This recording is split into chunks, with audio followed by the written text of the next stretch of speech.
नमस्कार, SP9 मराठीमध्ये आपलं पुन्हा एकदा स्वागत। तर पाहूयात आजची विशेष बातमी। मुंबईतील विधान भवन येथे आज मुख्यमंत्री देवेंद्र फडणवीस यांच्या अध्यक्षतेखाली राज्यातील कांदा उत्पादक शेतकऱ्यांच्या विविध प्रश्नांवर महत्त्वपूर्ण बैठक पार पडली।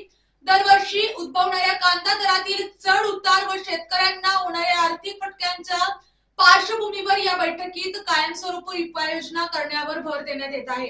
बैठकीत शेतकऱ्यांना तातडीने दिलासा मिळावा यासाठी कृषी, वित्त व पणन विभागाच्या वरिष्ठ अधिकाऱ्यांची संयुक्त समिती स्थापन करण्याचा निर्णय घेण्यात आला।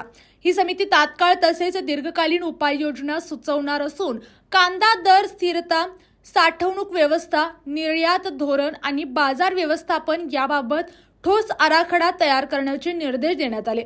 यावेळी उपमुख्यमंत्री सुनेत्रा अजित पवार, अन्न व नागरी पुरवठा मंत्री छगन भुजबळ, जलमंत्री राधाकृष्ण विखे पाटील, पणन मंत्री जयकुमार राव, अन्न व औषध प्रशासन मंत्री नरहरी झिरवाल तसेच शालेय शिक्षण मंत्री दादाजी भुसे यांसह अनेक लोकप्रतिनिधी व संबंधित विभागाचे वरिष्ठ अधिकारी उपस्थित होते। राज्यातील कांदा उत्पादकांना भेडसावणाऱ्या समस्यांवर तातडीने निर्णय घेऊन शाश्वत उपाययोजना राबवण्याचा निर्धार या बैठकीत व्यक्त करण्यात आला। यांनी अशाच बातम्यांसाठी पाहत रहा SP9 Marathi, your time your news. धन्यवाद।